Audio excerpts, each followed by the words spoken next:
नमस्कार साथियों, PCS Ganga online channel में आप लोग सभी मित्रों का स्वागत है। साथियों, आइए आज हम लोग एक बहुत चर्चित विषय इस समय है इथेनॉल और इसका पेट्रोलियम में उपयोग।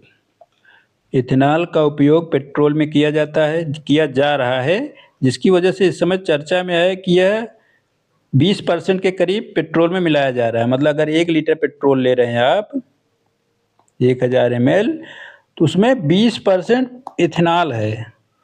अब समस्या ये हो रही है कि कुछ लोगों का या बहुत सारे लोगों का ये कहना है कि इथेनॉल मिलाने से गाड़ी जो है, बाइक या कार जो भी पेट्रोल से चल चल चल रही हैं, उनका माइलेज कम हो गया है, उनके इंजन पे प्रभाव पड़ रहा है। ठीक, यह भारतीय जो कंपनियां या विदेशी कंपनियां जो BS4, BS5, BS6 मॉडल से गाड़ियां बनाई हैं, उनके अनुरूप नहीं है अभी। क्योंकि एक चीज़ याद रखिए, विदेशों में इथेनॉल का प्रयोग बहुत पहले से होता आ रहा है।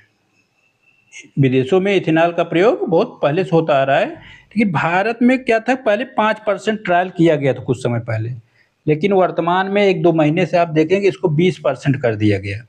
अब 20% जब कर दिया गया इसको, तो गाड़ियों का माइलेज लोग जो एक मान लीजिए आपकी बाइक है, 1 लीटर तेल भरवाए और आप 50 से 60 किलोमीटर गए। ठीक, जब 1 लीटर में 60 किलोमीटर जा रहे थे, तो पता चला अब नया इथेनॉल वाला तेल भरवा रहे हैं तो 40 जा रहे हैं, 45 जा रहे हैं। तो ये 10-15 का जो गैप आ रहा है माइलेज में, तो लोगों को लगा यार इसका कारण क्या हो सकता है। तो धीरे धीरे ये बातें समझ में आई कि इसका मुख्य कारण इथेनॉल का प्रयोग है। इथेनॉल का प्रयोग है, क्योंकि इथेनॉल जो है वो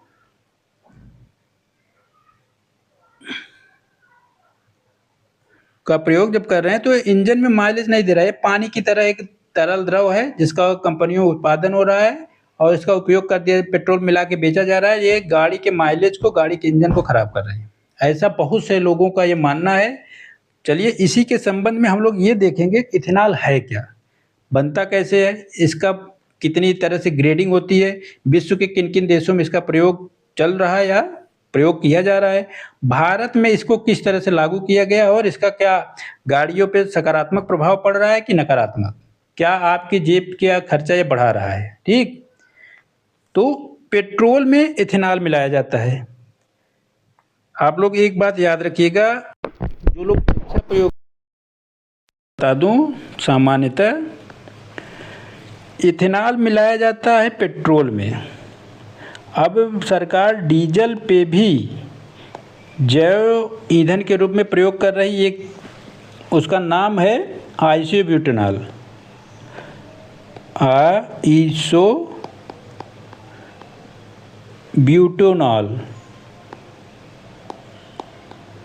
ठीक, आइसोब्यूटेनॉल क्या है, ये आप जो लोग पेपर दे रहे हैं वो ज़रूर याद रखिएगा।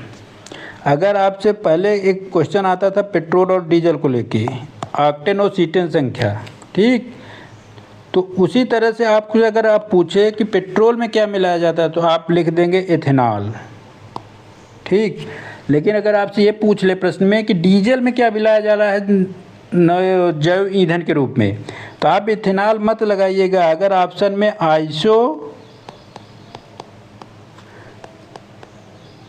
ब्यूटेनॉल है तो लगाइएगा। इसका जो इथेनॉल का दूसरा नाम रखा गया है और इसमें कुछ अलग तरीके के केमिकल होते हैं, इसीलिए इसका नाम आइसोब्यूटेनॉल है। आइसोब्यूटेनॉल डीजल में मिलाया जाता है। ध्यान से रखिएगा, एक बहुत महत्वपूर्ण क्वेश्चन है, किसी भी एग्जाम में पूछा जाएगा और जब पूछा जाएगा देख लीजिएगा, अनेकों परीक्षाओं में पूछा जाएगा।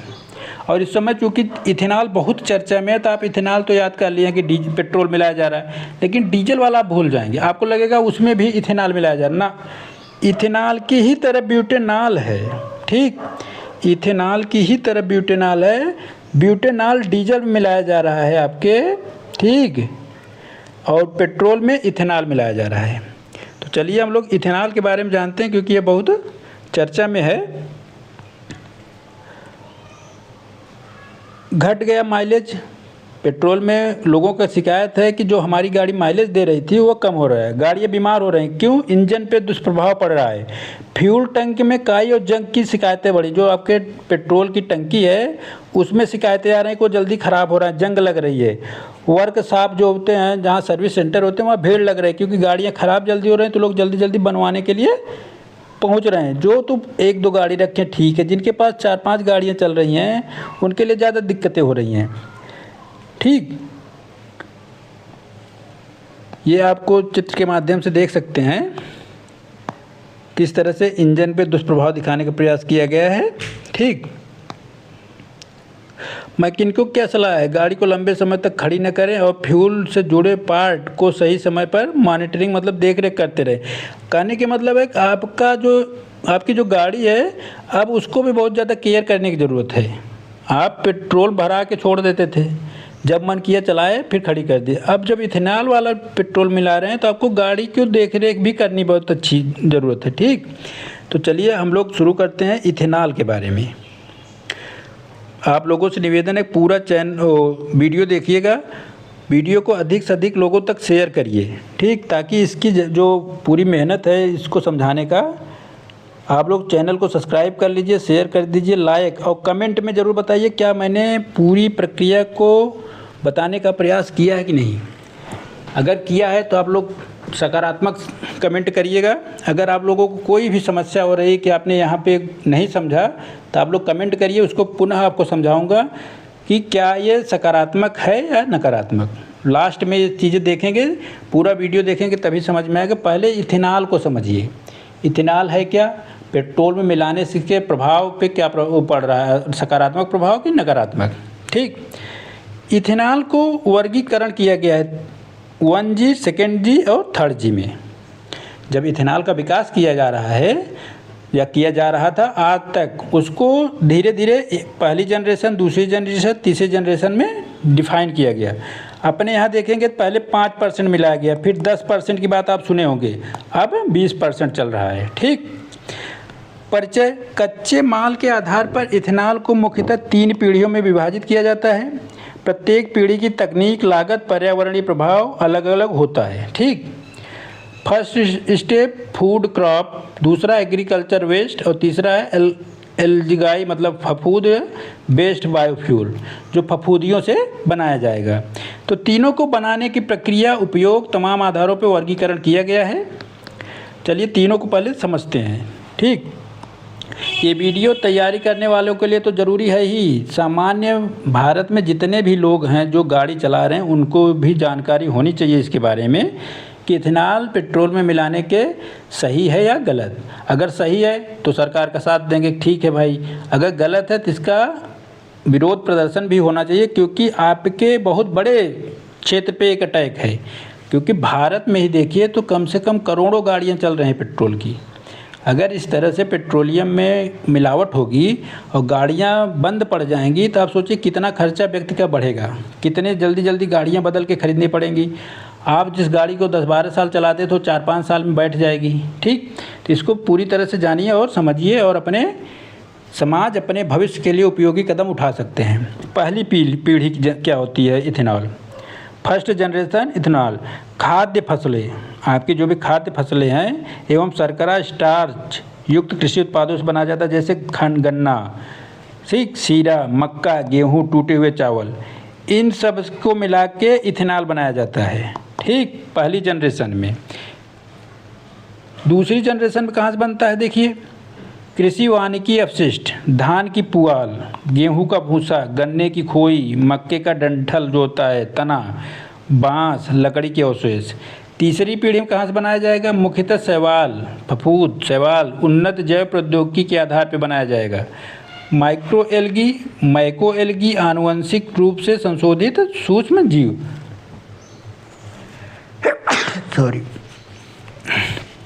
ठीक, अब देखिए सरकार या कंपनियां किस तरह से इसको लाभ में बता रही हैं। ये मैं नहीं बता रहा हूँ, ये कंपनियां बता रही हैं, या जो वैज्ञानिक है वो प्रमाणित करने का प्रयास कर रहे हैं कि किस तरह से सही है। पहली जनरेशन में यह तकनीक सरल है और विकसित हो चुकी है। उत्पादन लागत अपेक्षाकृत कम है। वर्तमान समय में सर्वाधिक व्यावसायिक उपयोग हो रहा है इसका। दूसरा एक कह रहे हैं कि जो वैज्ञानिक है या सरकार की पराली जलाने में कमी आएगी, क्योंकि ये जो अपशिष्ट हैं कृषि वाले यहाँ उपयोग किए जाएंगे। अपशिष्टों का सदुपयोग होगा, खाद्यान्न पर दबाव नहीं बढ़ेगा, कार्बन उत्सर्जन कम होगा, तो प्रदूषण की समस्या का निदान होगा। ठीक। तीसरे स्तर पे देखें, थर्ड जनरेशन, अत्यधिक उत्पादन होगा इन चीज़ों से, इथेनॉल का। कृषि भूमि की आवश्यकता में कमी आएगी, समुद्री जल से भी उत्पादन संभव है। भविष्य में जो हरित ऊर्जा की डिमांड है उसकी पूर्ति संभव होगी। कुछ सीमाएं हैं, खाद्य सुरक्षा पे दबाव बढ़ेगा, जल भूमि की अधिक आवश्यकता होगी। ये चीज़ कोई नहीं डिनोट कर रहा है आज के समय में। एक चीज़ और याद रखिए, आप लोग सभी लोग ये सुन रहे हैं कि पेट्रोल में इथेनॉल है, गाड़ी खराब हो रही है, लेकिन इथेनॉल बनाने में जल का बहुत दुरुपयोग हो रहा है। 1 लीटर इथेनॉल लगभग बनाने में बता रहे हैं कि 50 से 60 लीटर 100 लीटर तक का पानी का दुरुपयोग हो रहा है, पानी की आवश्यकता हो रही है। तो ऐसे ही कौन सी ज़रूरत है कि इथेनॉल बनाना बहुत ज़रूरी है। मेरी समझ से इथेनॉल की इतनी उपयोगिता नहीं है, या तो इसको और तरीके से परिमार्जित करके लाया जाए, नहीं तो जल का इतना दुरुपयोग करेंगे तो इथेनॉल का कोई सदुपयोग नहीं है, क्योंकि जल का दुरुपयोग आने वाले समय में जल संकट को बढ़ावा दे सकता है। खाद्यान्न और ईंधन के बीच प्रतिस्पर्धा होगी। दूसरे जनरेशन में जटिल तकनीक और महंगी होगी, बड़े निवेश की आवश्यकता होगी, तो पूंजीवाद बढ़ेगा। देखिए एक चीज़ जान लीजिए, जब भी किसी क्षेत्र में बड़े निवेश की आवश्यकता होगी तो सरकार इतना बड़ा निवेश कभी नहीं करती, वो सीधा क्या करती है, पूंजीवाद को बढ़ावा देती है। भारत के या विश्व के बड़े बड़े व्यापारिक घरानों को इसका टेंडर दे दिया जाता है। ठीक। व्यावसायिक स्तर पे उत्पादन होगा तो कंपनियां मनमानी करेंगी। तकनीकी या जो तीसरी जनरेशन है, अभी इसकी तकनीक क्रमशः विकासशील है, विकसित नहीं हुई है। अत्यधिक लागत है इसमें, बड़े पैमाने पर उत्पादन होगा। अब मुख्य स्रोत क्या है, तीनों मंत्र देखिए। स्रोत खाद्य फसलें हैं, कृषि अपशिष्ट है दूसरे में, तीसरे में शैवालों से होगा। खाद्य सुरक्षा प्रभावित हो सकती है, प्रभावित नहीं हो सकती, प्रभावित नहीं। लागत पहले में कम है, दूसरे में अधिक और तीसरे में सबसे अधिक है। पहला एक सरल तकनीक है, दूसरा जटिल है, तीसरा बहुत आधुनिक टेक्नोलॉजी युक्त तकनीक है। पर्यावरण पर प्रभाव क्या होगा, ये मध्यम प्रभाव डालेगा, ये अधिक प्रभाव डालेगी, ये सर्वाधिक संभावना वाला है। व्यवसायिक, पहले की व्यापक संभावना है कि इसका विस्तार होगा, दूसरे का सीमित, तीसरा भी अनुसंधान या शोध का चरण चल रहा है। भारत का लक्ष्य क्या है? भारत का लक्ष्य है कि भारत में इथेनॉल, पेट्रोल में इथेनॉल 20% मिलाना है। E20 का मतलब है कि आपके 1 लीटर पेट्रोल में 20 मतलब 200 ml, 1000 ml में 200 ml इथेनॉल मिलाया गया है, और इसे 2030 के स्थान पर 2025-26 में ही लागू कर दिया गया। पहले टारगेट क्या था कि हम 2030 तक इसको करेंगे 20% की नीति। इन्होंने किया क्या, इतना जल्दी थी कि 2025 से 26 में का ट्रायल शुरू कर दिया, और आज के समय में लगभग पूरे भारत में ये लागू है। कोई ऐसा स्टेट होगा या कोई पेट्रोल पंप जहां आपको ये पेट्रोल न मिले, बाकी हर जगह 80-20 वाला पेट्रोल मिल रहा है। ठीक। इनका कहना क्या है कि पेट्रोलियम आयात में कमी होगी। जहां मान लीजिए आपको 10 लाख पेट्रोल खरीदते थे, अब वो 8 लाख हो जाएगा। प्रदूषण में कमी होगी, किसानों की आय में वृद्धि होगी, ऊर्जा सुरक्षा में वृद्धि होगी, स्वच्छ और हरित ऊर्जा को बढ़ावा होगा। देखिए ये बात तो सही है कि पेट्रोलियम आयात में कमी आ जाएगी। क्यों? 2 कारण हैं। जैसे आपकी गाड़ी खराब होगी, आपने एक बार किसी तरह का, एक सामान्य परिवार एक बार किसी तरह गाड़ी आपने खरीदी थी, गाड़ी खराब हो गई, दोबारा आपके पास पैसा नहीं है, अब 6 महीना साल भर फिर संघर्ष करेंगे तब गाड़ी खरीदेंगे। अब जब 6 महीना साल भर आपके पास गाड़ी नहीं तो आप पेट्रोल भी खरीदने नहीं जाएंगे। 2 तरीके से पेट्रोल, एक तो आपको 20% मिला के कम करेंगे, दूसरा 12 महीने में 4 महीने आपको बैठा देंगे घर पे कि आप गाड़ी छुए ना डर के मारे। प्रदूषण में कमी होगी। देखिए सही बात है, इथेनॉल जलाएंगे तो प्रदूषण में कमी होगी, जब गाड़ी कम चलाएंगे तब भी तो प्रदूषण कम होगा। इनकी नीतियाँ समझिएगा आप लोग। एक तो मिला के कम करेंगे और एक आपको इतना दबाव डाल देंगे कि आपके अंदर डर हो जाएगा, आप गाड़ियाँ चलाना ही कम कर देंगे तो भी प्रदूषण कम होगा, पेट्रोल की डिमांड भी कम होगी, किसानों की आय में वृद्धि होगी। कोई सकारात्मक बात नहीं है इससे किसानों की आय में वृद्धि होगी। किसानों की समस्या का भारत सरकार ने आज तक कोई समाधान नहीं किया है। 1950 से लेके किसानों की समस्या का कोई समाधान नहीं किया गया। भारत सरकार की एक नीतियाँ देखिए कि सरकार किसानों के लिए वह छूट नहीं देती जो पूंजीवादियों को देती है। जो लोग इकोनॉमिक्स के लोग हैं वो समझिए कि 2014 में निगम कर जो होता है कॉरपोरेट टैक्स 30% लगता था। कितना? 30%। आज के समय में 15% है। सीधा सीधा 2 गुना फ़ायदा दिया गया है पूंजीवादी कंपनियों को, बड़े बड़े एम्पायर को। सरकार किसानों के लिए कब इतना घोषणा की कि आपके कोई भी टैक्स, उत्पादन, एमएसपी में 2 गुना वृद्धि कर देंगे? कोई भी बता दे। तो सरकार जो होती है, कोई भी सरकार हो, अगर वह साम्यवादी समाजवादी सरकार नहीं है, जैसे भारत, अमेरिका, ब्रिटेन, ये सब पूंजीवादी सरकारें हैं। ये लोग पूंजीवाद को महत्व देते हैं क्योंकि इनसे इनको चंदा मिलता है। किसान से कोई चंदा वंदा नहीं मिलता। किसान सिर्फ मतदाता होता है, याद रखिएगा। किसान मतदाता होता है, पूंजीवादी धनदाता होता है। वो इनको मत नहीं देने जाता। उस दिन वो अय्याशी करने, घूमने टहलने निकल जाता है। लेकिन वो चंदा यही देता है जिसके चंदे के बल पे आपको दारू पिलाते हैं, आपको 100-200 रुपये का लालच देते हैं, आपका मत खरीदने का प्रयास किया जाता है। फिर 5 साल आपसे सरकार मत लेके बन गई, फिर धनार्जन इनको कराएंगे, इनको टेंडर देंगे, इनका टैक्स माफ़ कर देंगे, इनको ऋण दिला देंगे बैंकों से। आप लोग जो लोग पढ़े लिखे हैं समझिए कि बड़े बड़े घरानों को बैंकों से कितना ऋण दिलाया जाता है। अगर बड़े बड़े पूंजीपतियों में से अगर 100 का ऋण जितना है बैंकों पे ले लिया जाए तो पूरे भारत में गारंटी दे रहा हूँ जितने किसान ऋण हैं सब माफ़ हो जाएंगे। किसानों के ऋण उतने नहीं हैं जितना इन पूंजीपतियों के ऋण है बैंकों पे। हमको बताया जाता है कि किसानों द्वारा बहुत बड़ा ऋण लिया गया है, भारत सरकार उनकी बहुत मदद कर रही है। ऐसा कुछ नहीं है। इनको जितना ऋण दिया गया उतना आपको नहीं दिया गया है। आपकी रिकवरी साल, 2 साल, 6 महीने होती रहती है, इनकी रिकवरी 10-10 साल तक नहीं होती। ठीक, इस तरह से समझिएगा।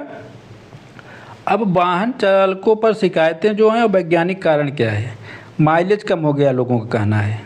अब भाई आप बाइक चला रहे हैं, आपको पता है कि आपकी गाड़ी 60, कोई बाइक है 60 का एवरेज दे रही है। 2 महीने से आप इथेनॉल वाला तेल यूज कर रहे हैं, पता चला आपको 45 का एवरेज दे रही है। आप गाड़ी में पेट्रोल भराएंगे, 1-2 बार महसूस नहीं करेंगे, 2-3 बार तो महसूस होने लगता है चीज़। ठीक, इथेनॉल की ऊर्जा पेट्रोल से कम कम होती है। ठीक, अगर पेट्रोल माइलेज 34 का है तो इथेनॉल युक्त का 21 का माइलेज आ रहा है। ये आंकड़े हैं। इथेनॉल 20 में 20% इथेनॉल होने से प्रति लीटर ऊर्जा कम होती है, इसलिए माइलेज 3 से 7% कम हो रहा है। ये तो सरकार बता रही है, लेकिन सच्चाई है कि ये 3 से 7% नहीं और ज़्यादा हो जा रहा है। ठीक, इंजन नॉकिंग क्यों हो सकता है? नॉकिंग तब होती है जब ईंधन के समय से पहले जलने लगता है। संभावित कारण गलत एयर फ्यूल मिश्रण। ठीक, ECU कैलिब्रेशन सही न होना, स्पार्क प्लग की खराबी हो जाना, कार्बन जमा होना, निम्न गुणवत्ता वाला ईंधन। इथेनॉल का ऑक्टेन नंबर जो होता है वह 108 के लगभग होता है, इसलिए यह सही डिजाइन वाले इंजन में नॉकिंग की संभावना कम होती है। कहने के मतलब है कि इथेनॉल सही है, मैं इसको मान लेता हूँ। E20 इथेनॉल सही है, मिलाइए, लेकिन पहले उस तरह की गाड़ी तो निर्मित कराइए कि गाड़ी का जो इंजन है उस तरह से हो। जैसे यूरोपीय देशों, अमेरिका में ये सब प्रयोग किए जा रहे हैं, लेकिन वहाँ की कंपनियों ने E20 मॉडल के इंजन डेवलप किए हैं कि जो इथेनॉल युक्त पेट्रोल से चलने में कारगर हो। अपने यहाँ क्या है, जो जितनी गाड़ियाँ चल रही हैं लगभग जितनी भी हैं, 1% छोड़ भी दूँ तो सब के सब शुद्ध पेट्रोल के इंजन हैं। इनको इथेनॉल युक्त बनाया ही नहीं गया। इनका इंजन जो डेवलप किया गया है, बनाया गया है, वो शुद्ध पेट्रोल के लायक है, इथेनॉल के युक्त नहीं है। इसीलिए यह शिकायत आ रही है। तो सरकार को करना पहले ये चाहिए था कि बता देना चाहिए था कि पेट्रोल पंप पे दोनों तेल मिलेंगे। जिनकी गाड़ियां इथेनॉल युक्त E20 पेट्रोल के योग्य हैं वो यह पेट्रोल भराएं, जिनकी पुरानी गाड़ियां हैं वह शुद्ध पेट्रोल भराएं। और लोग प्रयास करें कि E20 मॉडल जो गाड़ियां आ रही हैं अब उसको खरीदने का प्रयास करें। लेकिन इन्होंने ऐसा कुछ नहीं किया, सबके लिए कह दिया कि आप लो। अब क्या होगा, आपकी जो पुरानी गाड़ी 10 साल 8 साल पुरानी गाड़ी है वह साल 6 महीने बाद बंद हो जाएगी। आपको गाड़ी की परमानेंट ज़रूरत है तो आप जाएंगे नई गाड़ी खरीदने। नई गाड़ी लेंगे तो जनरली जो गाड़ियाँ आ रही हैं BS6 या BS6 के नए मॉडल में वो इथेनॉल युक्त हैं कुछ, लेकिन पूर्णतः नहीं है। भारत में जो आ रही हैं वो पूर्णतः इथेनॉल युक्त नहीं है, लेकिन कुछ स्तर पे नई गाड़ियाँ सही हैं। ठीक, पुरानी बिल्कुल नहीं सही हैं, इथेनॉल वाले पेट्रोल के योग्य बिल्कुल नहीं है।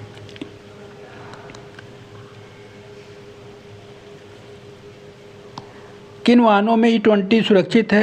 E20 कैपिटल कार जो हैं कंपेटेबल, E20 मोटरसाइकिल जो है नए फ्लैक्स फ्यूल व्हीकल जो है नवीन BS6 फेज़ 2। याद रखिएगा, आप BS6 लेके यूज कर रहे हैं, लेकिन आपको पता नहीं है कि कौन सा मॉडल है, फेज़ 1 की है कि फेज़ 2 की। जो फेज़ 2 की आ रही हैं वो ठीक हैं कुछ, लेकिन BS6 के फेज़ 1 की भी ठीक नहीं है। तो मार्केट में आप जाएंगे देखने तो आपके 98% गाड़ियाँ, 90% तो पुरानी हैं, सिर्फ 8% BS6 मिलेंगी और 2% BS6 2 फेज मिलेंगी। आप BS6 गाड़ी यूज कर रहे हैं, आप पूछिए अपनी एजेंसी से कि वो BS6 फर्स्ट फेज की है कि सेकंड फेज की। मोटर वाहनों के किन पुर्जों पर प्रभाव पड़ रहा है?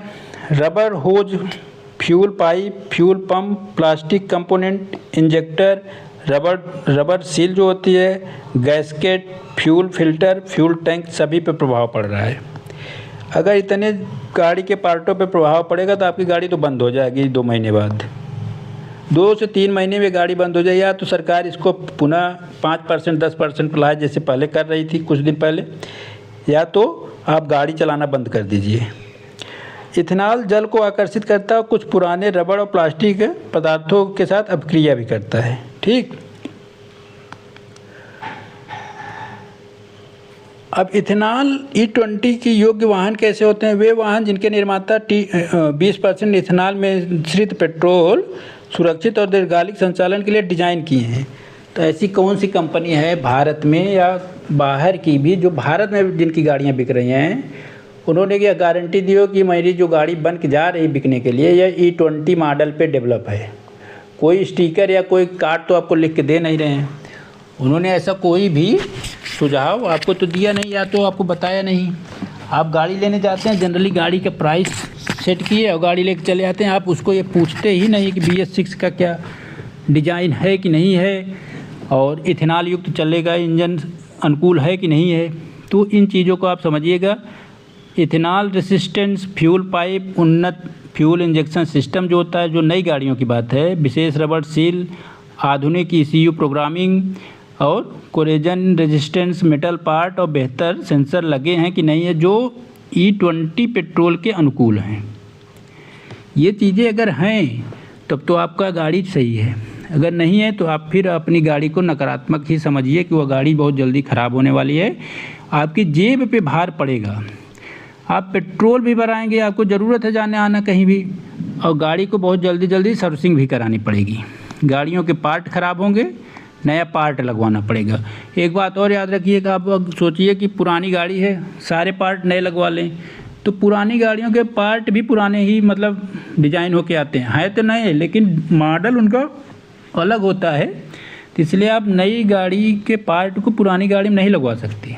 ठीक, इंजन ट्यूनिंग और ECU कोलैबोरेशन का महत्व क्या है? ECU इंजन कंट्रोल यूनिट जो होती है वाहन का मस्तिष्क है। यह fuel injection, air fuel ratio, ignition timing और इमिशन कंट्रोल, इंजन परफॉर्मेंस को नियंत्रित करती है। E20 में ऑक्सीजन अधिक होती है। ठीक, इसलिए ECU को ईंधन की मात्रा, इग्निशन टाइमिंग जो होता है, इसमें क्या होता है, इग्निशन टाइमिंग का सही निर्धारण करना पड़ता है। ठीक,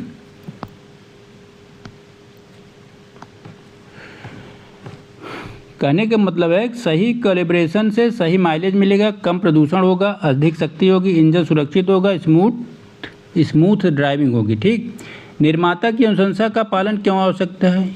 इंजन सुरक्षित रहता है, वारंटी बनी रहती है, बेहतर माइलेज होता है, प्रदर्शन अच्छा होता है, इंजन प्रणाली सुरक्षित रहती है, मरम्मत का खर्च कम होता है, वाहन की आयु बढ़ती है। अगर नए इंजन इस तरह से डेवलप होंगे तो ही ये बातें सही है, नहीं तो आपकी ये सारी बातें कोई मतलब नहीं है। ठीक, अब जैसे देखिए कुछ देशों में उदाहरण के रूप में प्रयोग किए जा रहे हैं। ब्राज़ील में गन्ना से इथेनॉल का उपयोग किया जा रहा है। ठीक, व्यापक स्तर पे विश्व का अग्रणी देश है। किसानों, उद्योग और पर्यावरण तीनों को लाभ हो रहा है, लेकिन उसने किया भी तो अच्छा है।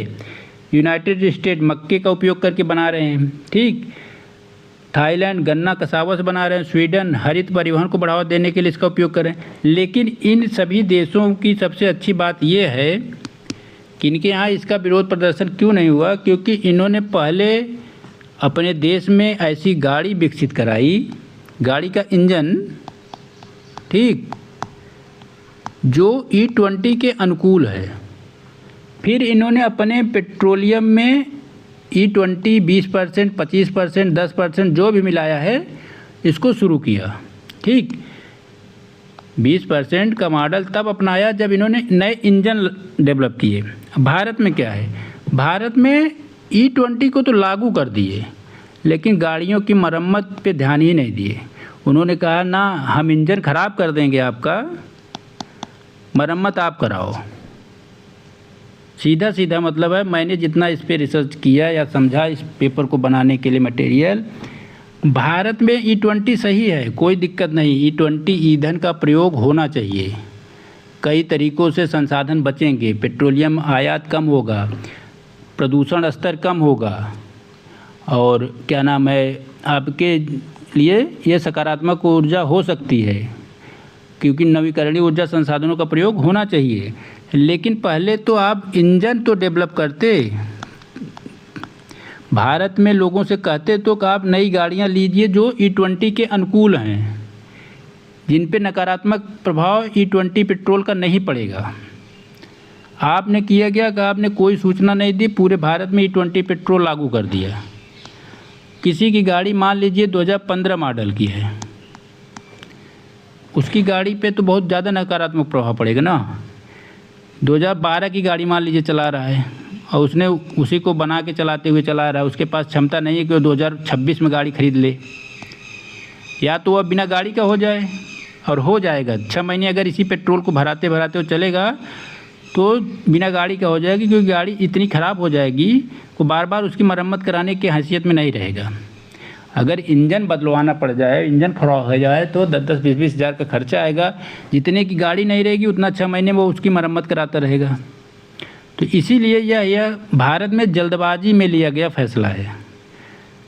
E20 पेट्रोल भारत में जल्दबाजी में, बिना जानकारी, बिना कोई रणनीति बनाए लिया गया फैसला है। ठीक, देखिए जीवाश्म ईंधनों पर निर्भरता तो कम होगी, ये बात सही है। कार्बन उत्सर्जन कम होगा, ये भी सही है। सर्कुलर इकोनॉमी को बढ़ावा मिलेगी, ये भी सही है। नेट जीरो को लक्ष्य पूरा होगा, ये सभी बातें सही है E20 के उपयोग करने के लिए। आप जब मेंस का पेपर निबंध लिखेंगे इस पे आ जाएगा, तो ये सही बात है। भारत में राष्ट्रीय जैव ईंधन नीति को बढ़ावा मिलेगा क्योंकि सरकार ने इसको लागू किया। इथेनॉल मिश्रण कार्यक्रम को महत्व दिया जाएगा। 2G बायो रिफाइनरी को प्रोत्साहन मिलेगा। कृषि अवशेषों का उपयोग हो, ये भी सही है। दिल्ली में खास करके बहुत समस्या है पराली जलाने की। कच्चे तेल के आयात में कमी आएगी तो पैसा बचेगा, वो पैसा कहीं और खर्च होगा किसी विभाग या सेवा कार्य में। किसानों के लिए अतिरिक्त आय का अवसर बनेगा। ये बातें सही हैं, सब कोई गलत चीज़ नहीं है। मैं नहीं कह रहा कि ये गलत है, ये गलत है।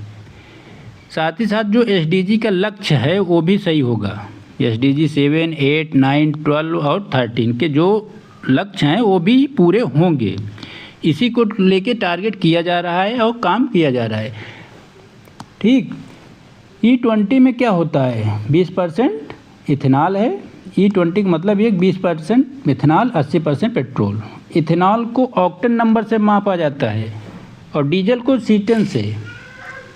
डीजल को ये प्री पेपर में कई बार पूछा गया विज्ञान में। पेट्रोल को ऑक्टेन नंबर से मापा जाता है, ठीक, और डीजल को C10। और मैंने पहले ये बताया एक चीज़ कि पेट्रोल में क्या मिला रहे हैं, इथेनॉल, और डीजल में क्या मिलाएंगे, इसी तरह का सप्लीमेंट, तो आइसोब्यूटेनॉल।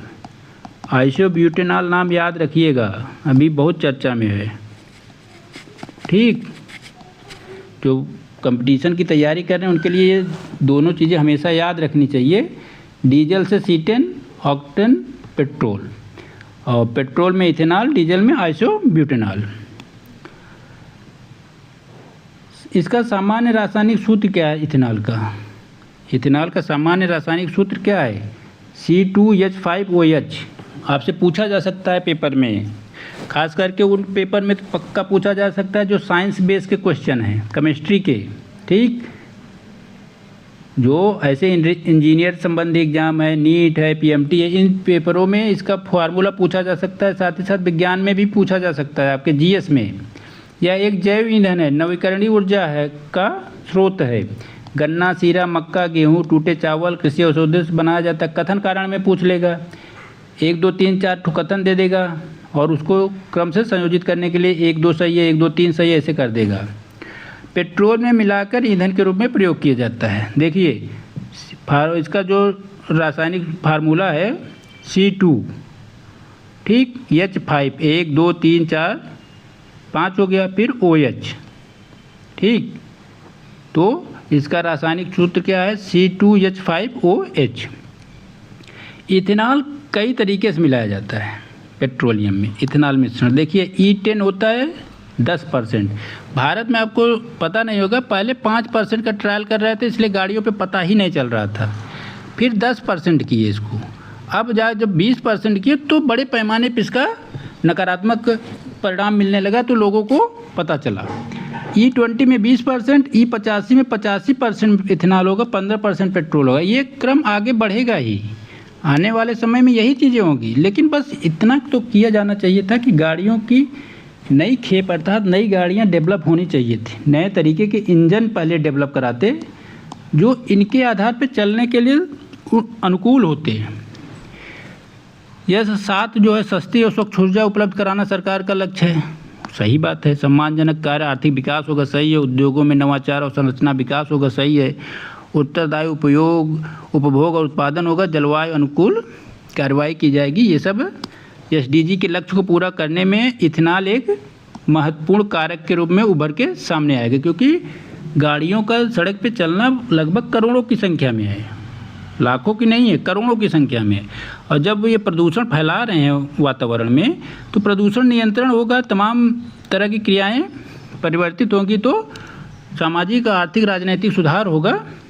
इसके लिए एक सकारात्मक पहल है, इसमें कोई दो राय नहीं। प्रथम पीढ़ी का हम लोगों ने पढ़ा, दूसरी पीढ़ी पढ़ा और तीसरी पीढ़ी। अब क्या है कि इसको बनाते कैसे हैं। कच्चा माल क्या होता है? गन्ना, मक्का, सीरा, चावल। फिर उसको स्टार्च और शर्करा में प्राप्त करते हैं। एंजाइम द्वारा स्टार्च को शर्करा में बदलते हैं। फर्मेंटेशन कराते हैं ईस्ट द्वारा, फर्मेंटेशन किण्वन कराते हैं। फिर शर्करा को इथेनॉल में परिवर्तित करते हैं। O2 भी निकलती है, O2 को छोड़ देते हैं, इथेनॉल ले लेते हैं, आसवन करते हैं किण्वन द्वारा, फिर इथेनॉल को अलग करते हैं। ये प्रक्रिया है इथेनॉल बनाने की। निर्जलीकरण, शेष जल हटा के लगभग 99.5% शुद्ध इथेनॉल प्राप्त करते हैं। देखिए कई चरणों से गुजरने के बाद जब यहाँ मान लीजिए 10 लीटर आया, तो 10 लीटर में पानी भी रहता है, इथेनॉल भी रहता है। अब उसमें से शुद्ध इथेनॉल निकाला जाता है निर्जलीकरण करके। तो मान लीजिए कि 1 लीटर अगर इथेनॉल आया तो 40-50 लीटर पानी अलग होता है। और यहाँ भी पानी का प्रयोग, यहाँ भी पानी का प्रयोग, यहाँ भी, हर जगह पानी का प्रयोग होता है। एक मोटा मोटी जो अनुमान है, जो आंकड़े प्राप्त हो रहे हैं कि 1 लीटर इथेनॉल बनाने में 50 से 60 लीटर पानी उपयोग हो रहा है कम से कम। पानी की बर्बादी भी बहुत हो रही है। भारत में वो अभी उच्च तकनीक विकसित नहीं है, कहने के लिए सरकार कुछ भी दावा करे, ठीक।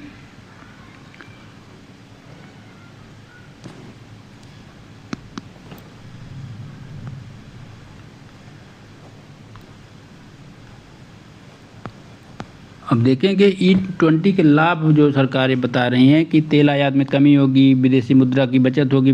भाई तेल नहीं खरीदेंगे तो बचत होगी, किसानों का आय में वृद्धि होगी, रोजगार के अवसर बढ़ेंगे, कार्बन उत्सर्जन प्रदूषण कम होगा तो प्रदूषण में कमी आएगी, स्वच्छ हरित ऊर्जा ईंधन को बढ़ावा मिलेगा, ऊर्जा सुरक्षा की पूर्ति में वृद्धि होगी, ऊर्जा आत्मनिर्भरता में की तरफ भारत बढ़ेगा, नवीकरणीय ऊर्जा का विस्तार होगा, सतत विकास को बढ़ावा मिलेगा। पर नुकसान क्या है? नुकसान की ही बात की वजह से यह विषय चर्चा में है। जो सकारात्मक चीज़ें हैं वो नई तकनीक के साथ सकारात्मक कहा जा सकता है। वर्तमान तकनीक या वर्तमान गाड़ियों के आधार पर नहीं। माइलेज में कमी आ रही है, पुराने वाहन की इंजन की समस्याएं आ रही हैं, इथेनॉल की जल अवशोषण की क्षमता में वृद्धि हो रहा है। ठीक, खाद्य सुरक्षा पे दबाव बढ़ रहा है। गन्ने की खेती में जल की अधिक आवश्यकता होती है, गन्ने की खेती में तो होती है, इथेनॉल बनाने में भी होती है।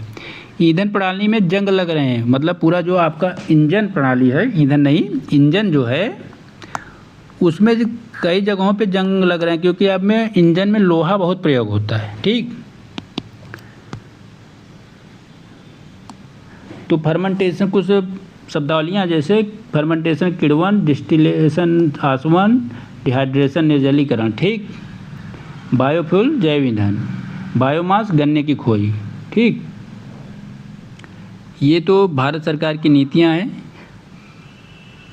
यहाँ से प्रश्न पूछे जा सकते हैं, आप इसको ऊपर पढ़ सकते हैं। ये पूरा क्रम है किस तरह से बनेगा। कृषि अवशेष को स्टार्च शर्करा में बदलेंगे, किण्वन करेंगे, आसवन करेंगे, निर्जलीकरण करेंगे, फिर आपको इथेनॉल मिलेगा। इथेनॉल मिलाएंगे और इसको इस तरह से उपयोग करेंगे तो स्वच्छ ईंधन, कम लागत को, कम आयात, ऊर्जा सुरक्षा, हरित अर्थव्यवस्था को बढ़ावा मिलेगा। ये वही प्रक्रिया है कि इथेनॉल बनाया कैसे जाता है। भारत में इसकी आवश्यकता क्यों पड़ी, तो मुख्यतः वही SDG जो लक्ष्य है भारत सरकार का, SDG लक्ष्य जो है, इसकी पूर्ति के लिए इथेनॉल के प्रयोग पे बल सरकार दे रही है और देना भी चाहिए, कोई गलत चीज़ नहीं है। लेकिन दोनों तकनीकों का समान विकास होना चाहिए था। इथेनॉल बनाने की तकनीक पे जिस तरह से कार्य किया जा रहा है उसको, प्लस गाड़ियों के नए इंजन, इथेनॉल युक्त गाड़ियाँ, वो पेट्रोल से चलने वाली गाड़ियों का भी विकास किया जाना बहुत ज़रूरी था। ठीक, तो इस तरह से मैं जो समझता हूँ, आप इसको पूरा वीडियो देखिएगा। मेरी समझ से ये है कि इथेनॉल का उपयोग भारत में जल्दबाजी में किया गया है, जल्दबाजी में किया गया है। इसको सरकार को पहले 5 से 10% पे ही रुकना चाहिए था, जब तक कि बड़े स्तर पे नई गाड़ियाँ जो आ रही हैं, नए इंजन वाले, जो इथेनॉल युक्त पेट्रोल से चलने में सक्षम हैं। ठीक, जो इथेनॉल युक्त पेट्रोल में चलने में सक्षम, उनका विकास न हो जाता, उनका प्रचार प्रसार खूब न हो जाता, तब तक इसको 20% लागू करने की ज़रूरत नहीं थी। ठीक, तो आप लोग भी प्रयास करिए कि अपनी गाड़ी को बचाने का, क्योंकि गाड़ी बचाना भी बहुत ज़रूरी है। तो सबसे अच्छा है कि कम चलाएं। ठीक, कम चलाएंगे तो पेट्रोल ही कम भराएंगे।